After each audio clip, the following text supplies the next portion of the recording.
안녕하세요, 여러분. 어제 저녁 9시쯤 편의점에서 50대 아저씨가 큰 수박을 사면서 야식으로 딱이겠네. 라고 하시는 걸 봤어요. 그 순간 저는 깜짝 놀랐습니다. 그분이 지금 자신의 몸을 망가뜨리려고 하고 계셨거든요. 의료진들도 경고했지만 99%가 모르는 수박의 무서운 진실이 있어요. 특히 과일이니까 언제 먹어도 괜찮겠지. 라고 생각하시는 분들 정말 위험합니다. 오늘은 의사들도 환자에게 잘 안 알려주는 수박의 치명적 진실 3가지를 공개합니다. 끝까지 보시면 내가 지금까지 이렇게 잘못 먹고 있었다고? 생각하실 거예요. 그런데 왜 수박이 문제가 될까요? 먼저 수박이 우리 몸에 어떤 영향을 주는지부터 알아볼까요? 수박은 92%가 수분으로 이루어져 있어요. 그래서 많은 분들이 물 대신 마셔도 되겠네라고 생각하시죠. 하지만 여기에 함정이 있습니다. 수박에는 시트룰린이라는 성분이 들어있어요. 이 성분은 혈관을 확장시키고 이뇨작용을 촉진합니다. 또한 칼륨이 매우 많이 들어있어서 신장에 부담을 줄 수 있어요. 그리고 수박의 당분은 주로 과당인데 이게 바로 문제의 시작입니다. 과당은 포도당과 달리간에서만 대사되거든요. 그럼 언제 먹는 게 문제인 거예요? 라고 궁금하시죠? 첫 번째 충격적 진실은 밤 9시 이후 수박은 독이 됩니다. 아까 편의점에서 보신 그 아저씨가 왜 위험한 상황에 처했는지 설명해 드릴게요. 밤 9시 이후에 수박을 먹으면 우리 몸에서 이런 일이 일어납니다. 첫째, 수박의 92% 수분이 신장을 밤새 혹사시킵니다. 신장은 밤에 휴식을 취해야 하는데 갑자기 들어온 대량의 수분을 처리하느라 과부하가 걸려요. 둘째, 과당이 간에 집중적으로 몰립니다. 밤에는 간의 해독 기능이 활발해지는데 여기에 과당 처리까지 더해지면 간에 엄청난 부담이 가해져요. 셋째, 시트룰린의 이뇨 작용으로 밤에 계속 깨서 화장실을 가게 됩니다. 이는 수면의 질을 떨어뜨리고 다음날 피로감을 증가시켜요. 더 심각한 건 당뇨 환자분들입니다. 밤에 먹은 수박의 과당이 새벽 공복 혈당을 급격히 올려서 위험한 상황을 만들 수 있어요. 그렇다면 언제 먹어야 할까요? 수박은 오후 2시에서 6시 사이에 드세요. 이 시간대는 신장과 간의 활동이 가장 활발해서 수박의 성분들을 효율적으로 처리할 수 있어요. 특히 오후 3시쯤이 가장 이상적입니다. 그런데 시간만 중요한 게 아니에요. 먹는 방법도 정말 중요합니다. 두 번째 치명적 진실, 차가운 수박이 위장을 파괴합니다. 여름철 시원한 수박만큼 좋은 게 있을까요? 하지만 여기에 무서운 함정이 숨어 있어요. 냉장고에서 갓 꺼낸 차가운 수박을 먹으면 우리 위장에서 이런 일이 벌어집니다. 우리의 위의 온도는 평상시 37도를 유지하는데 갑자기 4도에서 5도의 차가운 수박이 들어오면 온도 충격이 일어납니다. 이때 위벽의 혈관이 급격히 수축하면서 소화 기능이 마비되어요. 더 심각한 건 수박의 대량 수분이 위산을 희석시켜서 소화력을 떨어뜨린다는 거예요. 그래서 수박을 많이 먹은 후에 속이 더부룩하고 소화가 안 되는 거죠. 특히 위염이나 위궤양 환자분들은 정말 조심하셔야 해요.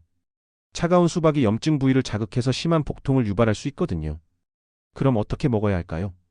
수박은 냉장고에서 꺼낸 후 30분 정도 실온에 두었다가 드세요. 너무 차갑지 않은 시원한 정도가 가장 좋아요. 온도로 따지면 15도에서 20도 정도가 이상적입니다. 그리고 한 번에 많이 먹지 마세요. 수박 한 조각씩 천천히 씹어서 드시는 게 좋습니다. 급하게 많이 먹으면 위에 부담이 가거든요. 하지만 가장 무서운 건 따로 있어요. 바로 수박 껍질과 관련된 진실입니다. 많은 분들이 수박은 자연식품이니까 안전하겠지? 라고 생각하시는데 정말 위험한 착각이에요. 현재 시중에 유통되는 수박의 90% 이상이 농약 처리를 거칩니다. 특히 수박 껍질에는 이런 독성 물질들이 농축되어 있어요. 농약 외에도 왁스 코팅을 하는 경우가 많습니다. 수박을 윤기나고 예쁘게 보이게 하려고 하는 거죠. 이 왁스는 우리 몸에서 분해되지 않아서 장에 축적될 수 있어요. 더 심각한 건 포르말린 처리입니다.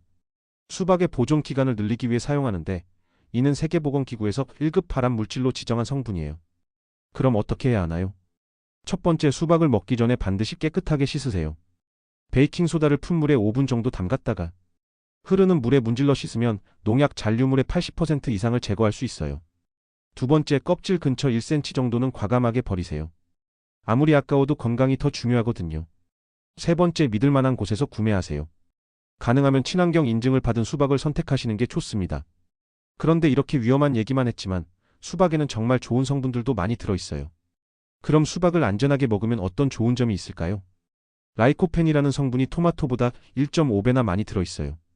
이는 강력한 항산화 물질로 암 예방과 노화 방지에 탁월합니다. 시트룰린은 혈관 확장 효과가 있어서 혈압 조절에 도움을 줍니다. 실제로 고혈압 환자들이 꾸준히 드시면 혈압이 개선되는 경우가 많아요. 칼륨은 나트륨 배출을 도와서 부종 제거에 효과적입니다. 단 신장 질환자는 주의하셔야 해요. 그리고 수박씨도 버리지 마세요. 수박씨에는 마그네슘과 아연이 풍부해서 면역력 강화에 도움이 됩니다. 깨끗하게 씻어서 볶아 드시면 고소하고 맛있어요. 다음으로는 수박을 건강하게 즐기는 방법들을 말씀드릴게요.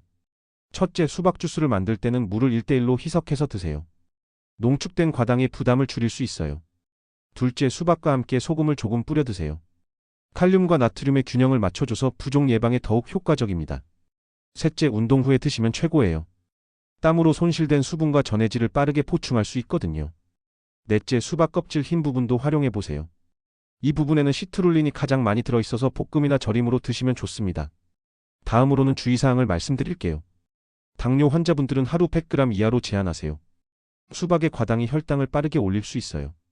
신장 질환자분들도 주의하셔야 합니다. 칼륨 함량이 높아서 신장에 부담을 줄 수 있거든요. 위장이 약한 분들은 소량씩 나누어 드세요. 한 번에 많이 드시면 설사나 복통이 올 수 있어요. 임산부분들은 차가운 수박보다는 실온의 수박을 드시길 권합니다. 찬 성질이 자궁 수축을 유발할 수 있거든요. 다음으로는 좋은 수박과 나쁜 수박을 구별하는 방법을 알려드릴게요. 배꼽 부분이 작고 검은 줄무늬가 선명한 것을 선택하세요. 두드렸을 때 둥둥 소리가 나면 잘 익은 거예요. 다음으로 피해야 할 수박에 대해서도 말씀드릴게요.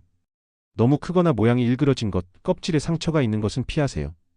특히 인위적으로 너무 빨간 것도 의심해 보셔야 해요. 자, 이제 오늘 배운 중요한 내용들을 한번 정리해 볼까요? 수박은 오후 2시에서 6시 사이, 특히 오후 3시쯤에 드세요. 냉장고에서 꺼낸 후 30분 정도 실온에 두었다가 드세요. 먹기 전에 베이킹소다로 깨끗하게 씻고 껍질 근처 1cm는 제거하세요. 당뇨, 신장질환, 위장질환이 있으시면 소량씩 주의해서 드세요. 밤 9시 이후에는 절대 드시지 마세요. 여러분, 이제 수박에 대한 올바른 지식을 갖게 되셨네요. 좋은 과일도 제대로 알고 먹어야 더 좋은 거 아니겠어요? 특히 오늘 말씀드린 시간대별 섭취법과 농약 제거법은 정말 중요한 정보예요. 많은 분들이 과일이니까 언제 먹어도 괜찮겠지라고 생각하시는데 이런 아니란 생각이 오히려 건강을 해칠 수 있거든요. 이번 여름에는 수박을 올바르게 즐기셔서 건강도 챙기고 더위도 시원하게 날려버리세요. 앞으로도 이런 건강한 정보들을 계속 전해드릴게요.